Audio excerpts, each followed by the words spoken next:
இந்த பாடத்தில் ஆரம்பகால சபையில் அந்நிய பாஷை பேசுவதில் கர்த்தர் கற்பிக்கிற கிரமம் என்ன, அதை பற்றி தான் கவனிக்க போறோம்.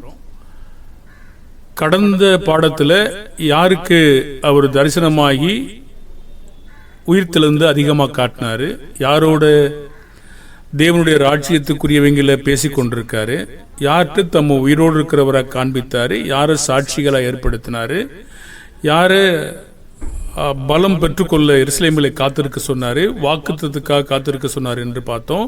அது அப்போஸ்தலர்களை. பிறகு அது 120 பேரா அல்லது 12 பேரா, யார் இதை பெற்றுக்கொண்டது என்பதை பற்றி பார்த்தோம். பிறகு அது அவங்க பேசின காரியமானது அவங்களுக்கு விளங்குச்சா விளங்கலையா, அவங்க என்ன பேசினாங்க, தேவனுடைய மகத்துவங்களை பேசினாங்க. அப்போ சிலருக்கே விளங்கலை, அவங்க வேறு ஒரு பாஷையை தெரிஞ்சவங்களா இருக்கலாம். இதெல்லாம் பற்றி நம்ம கடந்த நாளில் பார்த்தோம். இப்போ நம்ம என்ன பார்க்க போறோம்னா, ஆரம்ப கால சபையில் அந்நிய பாஷை பேசுவதில் கர்த்தர் எப்படி ஒரு நெறிப்படுத்தி ஒழுங்குபடுத்தி தேவனுடைய பிள்ளைகளை வழிநடத்தினாரு என்பதுதான் பார்க்க போறோம். அப்போ தேவன் முதலாவது என்ன செஞ்சிருக்காரு, ஆனாலும் எல்லாரும் எல்லாவற்றையும் செய்ய அதிகாரம் கொடுக்கப்பட்டிருக்கா இல்லையா, பெந்தேகோஸ்தேக்காரங்க இதிலிருந்து எவ்வாறு தேவனுக்கு எதிராக இருக்காங்க, இவங்க பரிசுத்த ஆவியானவரை நேசிக்கிறாங்களா அல்லது பரிசுத்த ஆவியானவருக்கு விரோதமாக கலகம் பண்ணிட்டு இருக்காங்களா, துக்கப்படுத்துறாங்களா, இப்ப தேவன் கற்பிக்கிற முறைமை என்ன, இவங்க செய்யற முறைமை என்ன, தேவன் அந்நிய பாஷை கொடுத்திருந்த போதிலும் எது ரொம்ப முக்கியமானது, எது வரைக்கும் அதை கொடுத்திருந்தாரு, எது அதிகமாக பக்தி விருத்தி உண்டாக்க செய்யும், ஏதாவது விளங்காத பாஷை ஏதாவது இருக்கிறதா, பக்தி விருத்தி கொடுக்க முடியாத வேலையை சபையில் செஞ்சா ஏதாவது பிரயோஜனமா இருக்கிறதா, எப்படி அந்நிய பாஷை குறித்து எப்படி கிரமத்தில் பின்பற்றணும், இதை அங்கே கூடிய நாமகரண மக்கள் இந்த விஷயத்தில் ஆவியானவருக்கு விரோதமாக எப்படி முரண்படுறாங்க, இந்த மக்கள் பரிசுத்த ஆவியானவர் சொன்னபடி செய்கிறாங்களா, அவங்க விரோதமாக செய்கிறாங்களா, அப்படின்னா அவங்க இருக்கிற ஆவி தான் என்ன ஆவி, அவங்க பரிசுத்த ஆவியானவரை துக்கப்படுத்துறாங்களா, சந்தோஷப்படுத்துறாங்களா, கோபப்படுத்துறாங்களா, இல்லை முரண்பட்டு இருக்கிறாங்களா என்பதை பற்றி தான் இந்த பாடத்தில் நாம பார்க்க போறோம்.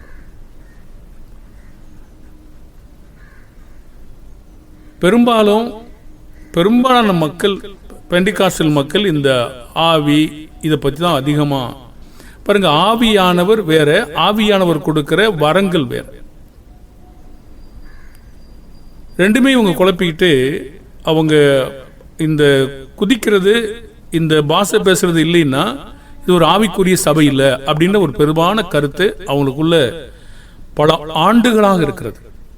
இது ஒரு ஆவிக்குரிய சபை. எது ஆவிக்குரிய சபையில்? சபையினாலே ஆவிக்குரியது தான்.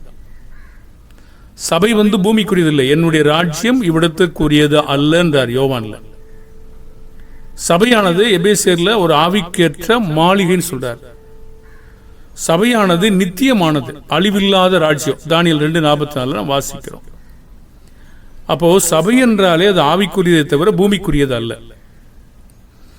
இந்த மக்களுக்கு என்ன கேட்டீங்கன்னா, யாரெல்லாம் பரிசுத்த ஆவின்னு சொல்லிட்டு பொய்யை உணர்றாங்களோ அவங்கெல்லாம் ஒரு ஆவிக்குரிய சபை அப்படின்னு நினைக்கிறாங்க. அப்படிதான் இருக்குதான்னு சொல்லி ஒரு பாடத்தில் நம்ம பேசுவோம். இப்ப முதலாவது தேவன் என்ன செய்தார், சபையில எப்படி அவர் வரிசைப்படுத்தினாரு, எப்படி கிரமமா சில வேலைகளை செய்திருக்கான்னு சொல்லி பார்க்கலாம். 1 கொரிந்தியர் 12:28. தேவனானவர் முதலாவது அப்போஸ்தலரையும், இரண்டாவது தீர்க்கதரிசிகளையும், மூன்றாவது போதகர்களையும், பின்பு அற்புதங்களையும், பின்பு குணமாக்கும் வரங்களையும், ஊழியங்களையும், ஆளுகைகளையும், பலவிதமான பாசைகளையும் ஏற்படுத்தினார். அது நல்ல கவனிங்க. முதலாவது அப்போஸ்தலர் இருந்திருக்காங்க, தீர்க்கதரிசிகள் இருந்தாங்க, போதகர் அதாவது அந்த பாஸ்டர் மேய்ப்பர்கள் அவங்க இருக்காங்க, அற்புதம் இருந்தது, குணமாக்குறது இருந்தது, ஊழியங்கள் இருந்தது, ஆளுகை அதாவது மேய்ப்பர்கள், பலவிதமான பாஷையும் ஆரம்பத்தில் இது சபையில் ஏற்படுத்தப்பட்டது. ஒரு கேள்வி கேட்போம், எல்லாமே எல்லா காலத்தில் இது இருந்ததா கேட்டீங்கன்னா என்ன சொல்லுவோம்? இப்போ ஒன்றும் சொல்லலை. எல்லாமே எல்லா காலத்தில் இருந்ததா என்று கேட்டீங்கன்னா நாம் இருந்ததா இல்லையான்னு தான் பார்க்க போறோம் எல்லாத்தையுமே. இப்படி அவங்க ஏற்படுத்தப்பட்டிருந்தாலும் எல்லாரும் எல்லாவற்றையும் செய்ய அதிகாரம் கர்த்தர் அளித்திருக்கிறாரா? பாருங்க, எல்லாரும் போதிப்பதற்கு, எல்லாரும் எல்லா செயலும் செய்வதற்கு தேவன் அனுமதிக்கிறாரா? நீங்க சுவிசேஷத்தை எல்லாத்தையும் ஒப்புவிப்பீங்களா? அறிவிக்கும்படி எல்லாரையும் நீங்க அனுப்புவீங்களா? எல்லாரும் அற்புதங்களை செய்வாங்களா? எல்லாரும் திருக்கதரிசனம் சொல்ல தேவன் அனுமதிக்கிறாரா? எல்லாரும் பாஷை பேச அனுமதிக்கிறாங்களா? பாருங்க, ஒரு கேள்வி கேட்கிறார் பாருங்க. 1 கொரிந்தியர் 12:29 எல்லாரும் அப்போஸ்தலர்களா? எல்லாரும் தீர்க்கதரிசிகளா? எல்லாரும் போதகர்களா? எல்லாரும் அற்புதங்களை செய்கிறவர்களான்னு ஒரு கேள்வி கேட்கிறார். 30ஆம் வசனத்தில் பார்த்தீங்கன்னா, எல்லாரும் குணமாக்கும் வரங்களை உடையவர்களா? எல்லாரும் அந்நிய பாஷைகளை பேசுகிறார்களா? எல்லாரும் வியாக்கியானம் பண்ணுகிறார்களா? தேவன் அவனவனுக்கு சில காரியங்களை பகிர்ந்து கொடுத்திருக்கார். ஆனா இந்த காரியத்திலிருந்து இன்றைக்கு இருக்கிற அந்த நாமகரண மக்கள் எவ்வாறு தேவனுக்கு எதிராக அவங்க வேறுபடுறாங்க? எல்லாரும் பேசுங்க, எல்லாரும் பேசுங்க, எல்லாரும் பேசுங்க சொல்லிட்டு இருக்காங்க இல்லையா? பாருங்க, எல்லாரும் நீங்க ஊழியம் செய்வீங்களா? எல்லாரும் மேய்ப்பரா இருப்பீங்களா? எல்லாரும் குணமாக்க வரங்களை உடையவங்களா இருக்க முடியுமா? எல்லாரும் அந்நிய பாசையை தேவன் அருள்றாரா? அப்படி அவர் சொல்லல. அப்படியானா அவங்களுக்கு வர்றதுதான் என்னது? அப்படி ஒரு பதிவுல நம்ம ஏற்கனவே பதிஞ்சிருக்கோம். 1 கொரிந்தியர் 14:33 தேவன் கலகத்திற்கு தேவனா இருக்கிறாரா? 14:33 வாசிப்போம். தேவன் கலகத்திற்கு தேவனா இராமல் சமாதானத்திற்கு தேவனா இருக்கிறார். பரிசுத்தவான்களுடைய சபைகள் எல்லாவற்றிலேயும் அப்படியே இருக்கிறது. என்ன இங்கே கலகம்? ஒருவர் பேசுறாங்க, ஒருவர் உளர்றாங்க, இன்னொருத்தர் முந்தி பேசுறான், இன்னொருத்தர் பிந்தி பேசுறான், இன்னொருத்தர் பெண்கள் பேசுறாங்க. அது ஆவியானவர் செய்யற வேலையா? ஆவியானவர் சட்டங்களை சொல்லிட்டு அவரே மீறுவாரா? பசுத்த ஆவியானவரை அவங்க சந்தோஷப்படுத்துறாங்களா, துக்கப்படுத்துறாங்களா? எபேசியர் 4:30 அன்றியும் நீங்கள் மீட்கப்படும் நாளுக்கென்று முத்திரையாக பெற்ற தேவனுடைய பரிசுத்த ஆவியை துக்கப்படுத்தாதிருங்கள். நம்ம எந்த வகையிலும் துக்கப்படுத்த முடியுங்க. தேவனுக்கு கீழ்ப்படியாத போகும்போது, பிரமாணங்களை மீறும் போது, அவர் சொல்லிக் கொடுத்தபடி நடக்காத போது, அவர் கற்பிக்கிற கிரமத்தின்படி செய்யாத போது, எந்த வகையிலையும் நாம துக்கப்படுத்த முடியும். நீங்க எப்போ துக்கமா இருப்பீங்க? நான் எப்போ துக்கமா இருப்பேன்? நாமும் நம்முடைய பிள்ளைகள் சரியா நடக்காத போது துக்கமாக தான் இருப்போம். ஆவிக்குரிய வகையில் தேவனுடைய பிள்ளைகள் சரியா நடக்காத போது அவங்களை விசனப்படுத்தினாங்களா? ஆமா. ஆதியாகமம் 6ஆம் அதிகாரத்தில் தேவனுக்கு ரொம்ப விசனமா இருந்துச்சா? ஆமா. அப்போ ஆவியானவர் எப்படி துக்கப்படுத்துவோம்? அவர் மூலமா கொடுக்கப்பட்ட வார்த்தைகளை நாம கிரமமா செய்யாத பொழுது அது துக்கமாகும். ஆரம்ப கால சபைகளில் அந்நிய பாச பேசுகிறவனை பற்றி பிதாவானவர் என்ன சொல்றார்? 14:2 1 கொரிந்தியர் 14:2 ஏனெனில் அந்நிய பாஷையில் பேசுகிறவன் ஆவியினாலே ரகசியங்களை பேசினாலும் அவன் பேசுகிறதை ஒருவனும் அறியாதிருக்கிறபடியினாலே அவன் மனுஷரிடத்தில் பேசாமல் தேவனிடத்தில் பேசுகிறான். சரி, இது சபையில் எப்படி நடக்குமா? சபையில் ஒருத்தர் பிரசங்கம் பண்ணிட்டு இருக்காரு, அவன் பாடல தேவன்கிட்ட பேசிக்கிட்டு இருக்கான். அது நிதானிக்கணுமா, இப்படி பேசிக்கிட்டு இருக்கணுமா? பாருங்க, அப்படின்னா எப்படி இருக்க கடவுது?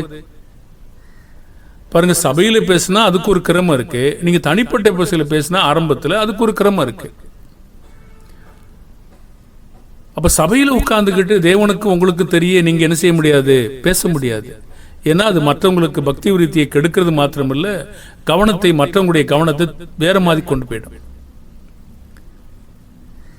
வரங்களை தேவன் கொடுத்த போதிலும் அந்நிய பாசை தீர்க்க தரிசனம் பேசுவதில் எது முக்கியம் பெறுகிறது? 1 கொரிந்தியர் 14:3 தீர்க்க தரிசனம் சொல்லுகிறவனோ மனுஷருக்கு பக்தி விருத்தியும் புத்தியும் ஆறுதலும் உண்டாகத்தக்கதாக பேசுகிறான். அப்போ தீர்க்க தரிசனம் தான் மனிதனுக்கு புத்தியை கொடுக்குது, ஆறுதல் கொடுக்கிறது, பக்தி விருத்தியும் உண்டாக்குது. ஆனால் சபைக்கு பக்தி விருத்தியும் தனக்கு பக்தி ரெண்டு பிரிவு இருக்குதுங்க. ஒன்று, தனக்கு பக்தி விருத்தி உண்டாக்கணும்னா அவர் என்ன செய்யணும்? ஆரம்ப நாட்களில் 1 கொரிந்தியர் 14:4 அந்நிய பாஷையில் பேசுகிறவன் தனக்கே பக்தி விருத்தி உண்டாக பேசுகிறான், தீர்க்கதரிசனம் சொல்லுகிறவனும் சபைக்கு பக்தி விருத்தி உண்டாக பேசுகிறான். பாருங்க, அப்படியானால் அப்போ யாரு மேன்மையா இருக்கிறது?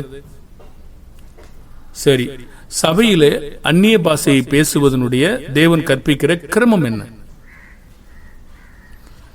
பாருங்க, 1 கொரிந்தியர் நீங்க பார்க்கிறோம் 14:26 நீங்க கூடி வந்திருக்கிற போது உங்களில் ஒருவன் சங்கீதம் பாடுகிறான், ஒருவன் போதகம் பண்ணுகிறான், ஒருவன் அந்நிய பாஷை பேசுகிறான், ஒருவன் ரகசியத்தை வெளிப்படுத்துகிறான், ஒருவன் வியாக்கியானம் பண்ணுகிறான். சகோதரரே, இது என்ன? சகலமும் பக்தி விருத்திக்கு ஏதுவாக செய்யப்பட கடவுது.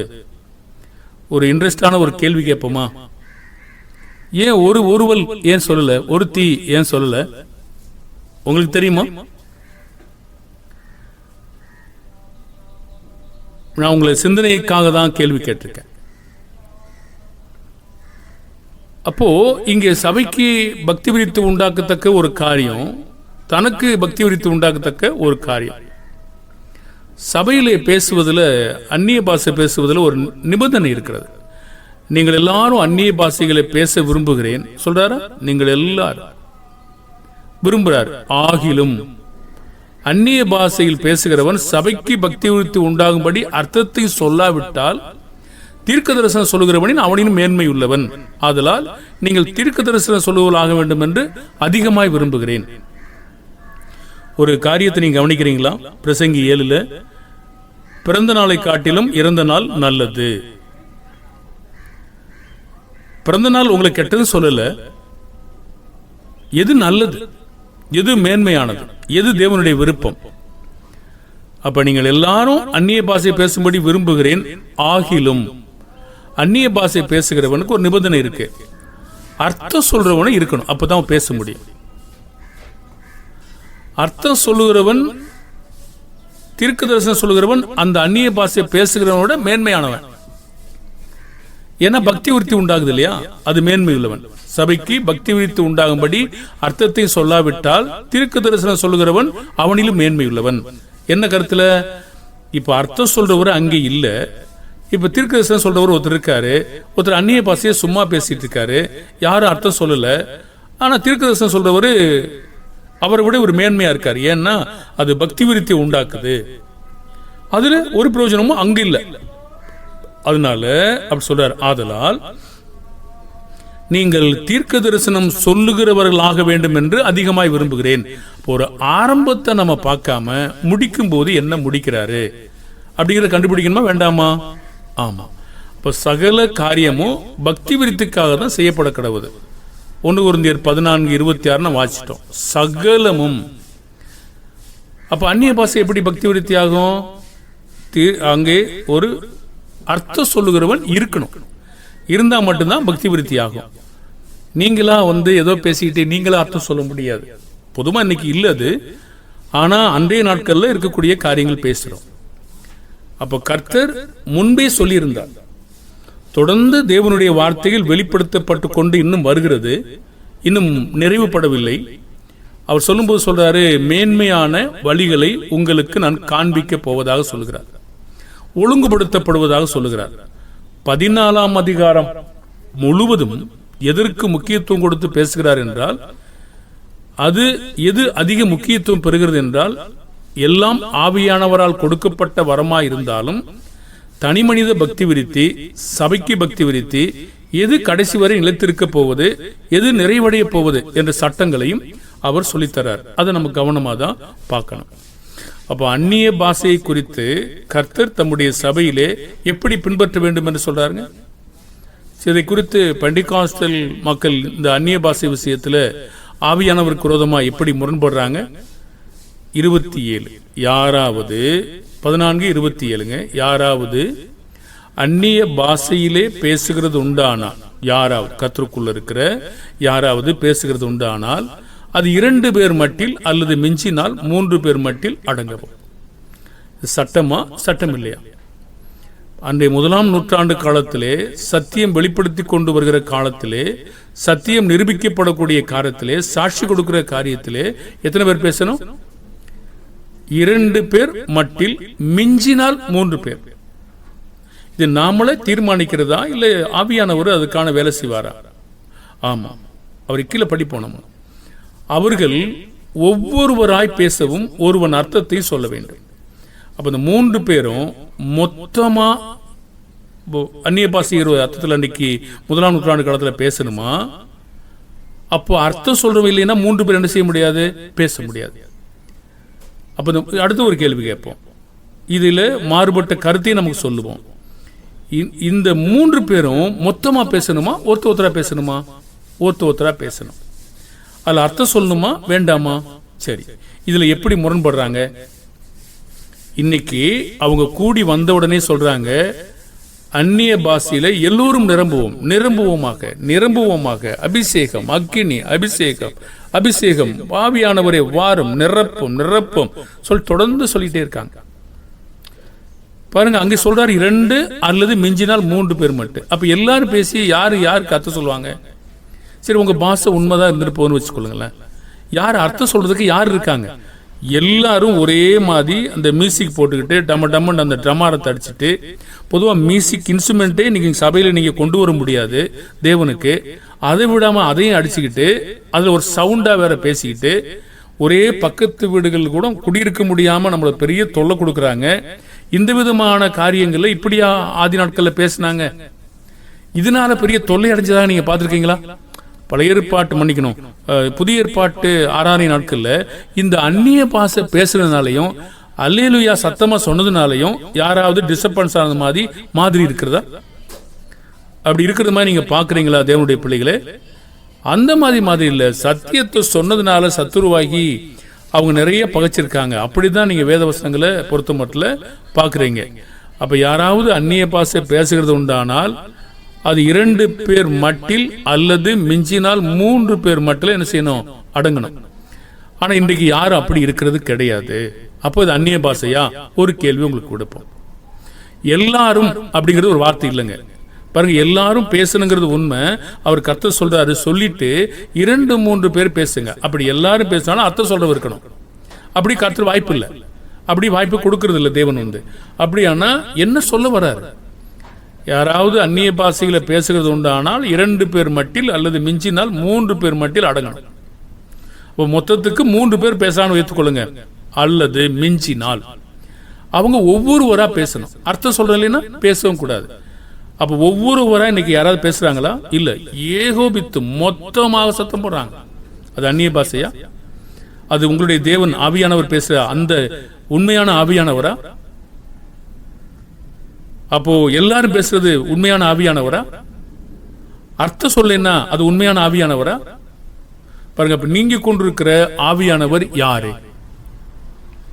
அடுத்து 48ஆம் வசனத்துல 14:28 அர்த்தம் சொல்லுகிறவன் இல்லாவிட்டால் அவன் எங்கே பேசக்கூடாது? சபையிலே பேசக்கூடாது. இப்ப நம்ம ஏற்கனவே பார்த்தோம் இல்லையா? அவர் பேசிக்கிட்டு இருப்பாரா? கண்டிப்பா பேச முடியாது. ஏன்றா அவங்க சொல்றார் காரியத்தை சபையிலே பேசாமல் தனக்கும் தேவனுக்கும் தெரிய பேசணும். அப்ப சபையில உட்கார்ந்துகிட்டு பேசணுமா இல்ல தனக்கும் தேவனுக்கு தெரிய உட்கார்ந்துட்டே பேசலாமா? பிரசங்கத்தை எப்படி கேட்பீங்க? தீர்க்கதரிசனம் எப்படி நீங்க நிதானிச்சு பார்ப்பீங்க? அப்படின்னா கண்டிப்பா அங்க இருக்க முடியுமா? அர்த்தம் சொல்லுகிறவன் இல்லாவிட்டால் சபையிலே பேசாமல் தனக்கும் தேவனுக்கும் தெரிய பேச கடவன். அப்போ ஏன் அது சபையா இருக்காது என்று கேட்டீங்கன்னா 1 கொரிந்தியர் 14:29 தீர்க்கதரிசிகள் 2 பேராவது 3 பேராவது பேசலாம், மற்றவர்கள் நிதானிக்க கடவர்கள். நிதானிக்கணும்னா இவர் தனக்கும் தேவனுக்கும் தெரிய பேசினா நிதானிக்கிற சட்டத்தை பின்பற்றுவாரா? பின்பற்ற முடியாதா? மீறுவார். இது நமக்கு என்ன கற்றுத்தருது? ஒரு சபையில் உட்கார்ந்துக்கிட்டு நீங்க சகலம் பக்தி விருத்தி இல்லாம அங்க பிரசங்கம் பண்றவரை கேட்காம நீங்களா தேவனோட அந்நிய பாஷை பேசிக்கிட்டு இருந்தீங்கன்னா நிதானிக்க நீங்க முடியுமா? முடியாதா? முடியாது. அப்ப சபைக்கு நீங்க எதுக்கு போனீங்க? சகலமும் பக்தி விருத்தி தானே செய்யணும். அப்ப எப்படி எதுக்கு போனீங்க? நீங்க என்ன பிரயோஜனம்? நீங்க நிதானிச்சு பாருங்க. இது உண்மையிலே இன்றைக்கு நடக்கிற அந்த சபையில் அப்படி இருக்கிறதா? இல்ல. அப்ப எத்தனை காரியங்களை மீறுறாங்க, ஒன்னு ஒன்னா பட்டியலிட முடியும். 5-6 காரியங்களுக்கு மேலாக அத்தனை காரியங்களை மீறிட்டு நாங்க ஆவியானவரை பெற்றிருக்கிறோம் என்று சொல்றாங்க. சரி, இப்ப 14:30 அங்கே உட்கார்ந்து இருக்கிற மற்றொருவனுக்கு ஏதாவது வெளிப்படுத்தப்பட்டால் முந்தி பேசினவன் சத்தமாய் பேச வேண்டும். இப்படிதான் நடக்குது இல்லையா? அங்கே ஒருத்தருக்கு வந்தா இவர் சத்தம் போடுறாரு, அவங்க சத்தம் போடுறாங்க, அவங்க சத்தம் போடுறாங்க. ஒரு பாடல் பாடுவதிலேயே ஒரு கிரமமாக நடத்துனருக்கு பின்னாடி ஒரு பாடல் பாட முடியல. அதே சத்தத்தை உயர்த்தி நீங்க ஒரு சவுண்டு மாறி மாறி போறாங்க பாருங்க. இந்த பாஷையை பேசும்போதே ஒருத்தனுக்கு ஏதாகிலும்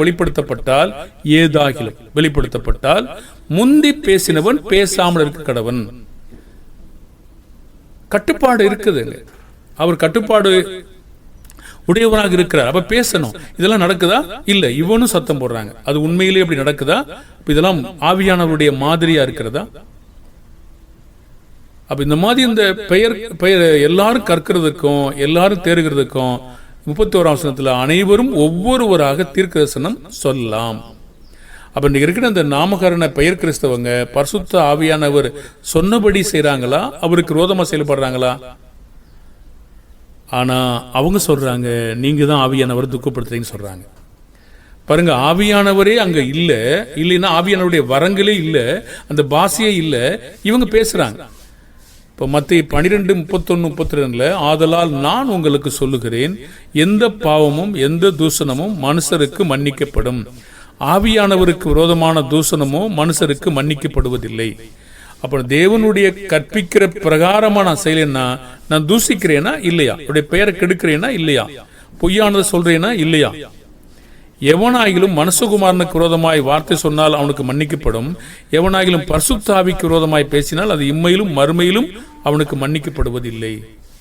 அப்போ ஒவ்வொரு மனிதர்களையும் கர்த்தருடைய வார்த்தையின்படி நடத்துகிறார் நம்ம அறிந்து கொள்ளணுமா? அப்படியானால் பரிசுத்த ஆவியானவருக்கு விரோதமாக தூஷண வார்த்தைகளை சொல்வது யார்? தேவனுடைய வார்த்தையின்படி நடக்கிறவர்கள் தூஷணம் செய்கிறார்களா, தேவனுடைய வார்த்தையின்படி நடக்காத ஒருவர் தூஷணம் செய்கிறார்களா? பாருங்கள், இங்க இருக்கிற சூழ்நிலை வேற. நாம் அது மாதிரி ஒரு பகுதி இதே அதிகாரத்தில் மத்திய 12 ஒரு பாடம் பதிவுல இருக்குது. அப்போ இங்கே நீங்க பார்த்தீங்கன்னா தேவனுடைய ஆவியினால இயேசு பிசாசை துரத்தினார். இவங்க பிசாசனுடைய ஆவியினால துரத்துறதாக சொல்லியிருந்தாங்க. அப்பதான் இயேசு சொல்றாரு, நான் உங்களுக்கு சொல்றேன், எந்த பாவமும் எந்த தூஷணமும் மன்னிக்கப்படும், ஆவியானவருக்கு விரோதமான தூஷணமோ மன்னிக்கப்படுவதில்லை என்றார். இங்கே பாஷைக்கு விரோதமாகவோ அந்நிய பாஷையோ அல்லது உடல் சம்பந்தமான எந்த ஒரு வேலையும் இங்கே கிடையாது. அப்போ ஆவியானவருக்கு விரோதமான தூஷணமானது இயேசுவினுடைய அற்புதத்தை ஆவியானவர் செய்கிறார்னு ஒத்துக்கொள்ளாததுனால, தேவனுடைய விரல் என்று சொல்லாததுனால அவங்களுக்கு இந்த தூஷணம் அப்படின்னு சொல்றார், பிசாசுனால துரத்துறம் சொன்னதுக்காக. அப்போ இது சூழ்நிலை.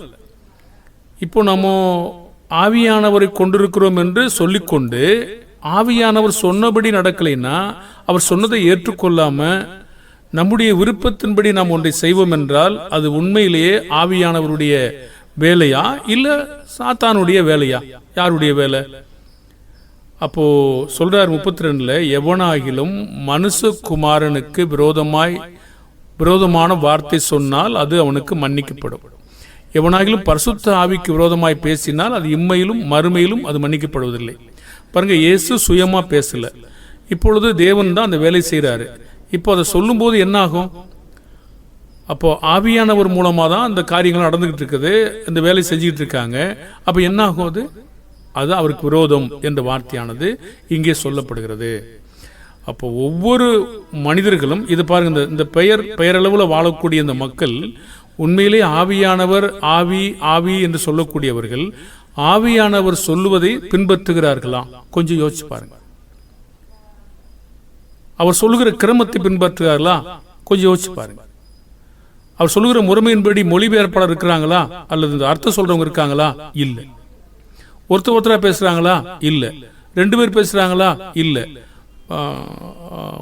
ஒருவருக்கு அந்த பாஷை வரும்போது இன்னொருத்தர் அமைதியா இருக்காங்களா? இல்ல. எல்லாருமா? எல்லாரும் அப்படி இருக்குதா பாருங்க. அப்படியானால் ஆவியானவருக்கு விரோதமா யார் வேலை செஞ்சிட்டு இருக்கிறது? அது ஒரு ஆவிக்குரிய சபையா? உண்மையிலே ஒரு ஆவிக்குரிய சபையா? உயிரோடு வாழ்ந்தும் செத்தவர்களாக இருக்கிறாங்க பாருங்க. தேவனுடைய வார்த்தையை நம்ம கை கொள்ளாத பொழுது உயிரோடைய வாழ்ந்தும் செத்தவர்களாகத்தான் இருப்போம். அந்த வெளிப்படத்தில் காணக்கூடிய சபை போலதான் இருப்போம். மீதம் இருக்கிறவங்களை ஸ்திரப்படுத்தி தான் ஆகணும். அப்போ கர்த்தருடைய வார்த்தையின்படி நடக்கிறார்களா? ஒவ்வொரு மனிதர்களும் கர்த்தருடைய வார்த்தையின்படி நடக்கிறார்களா என்று நாம் அறிந்து கொள்ள முடியுமா? முடியும். மத்தேயு 12, 35, 33, 34, 35 35 வாசிக்கிறேன். நல்ல மனுஷன்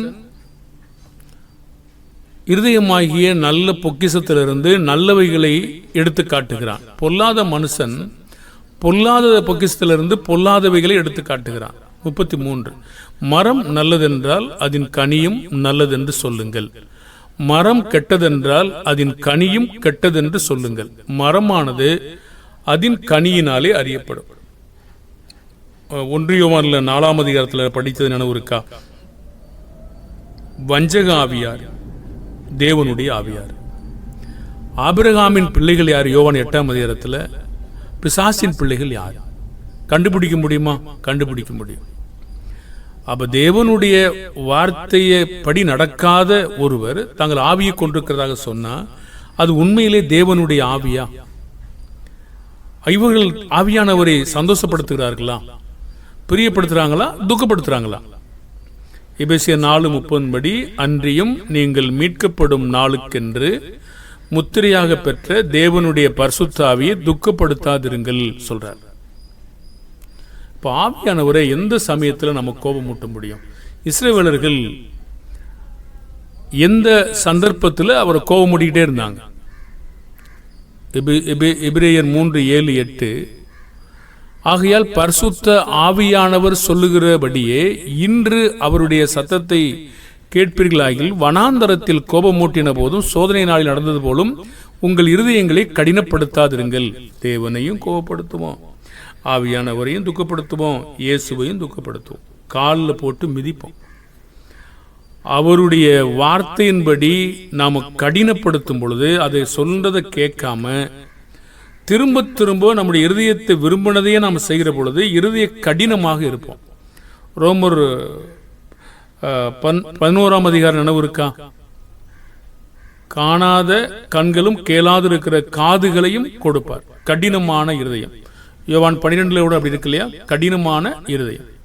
அப்ப கடினமான இருதயத்தினால தேவனும் கோபப்படுவாரு, இயேசுவும் நம்ம கோபப்படுத்துவோம், ஆவியானவரையும் துக்கப்படுத்துவோம்.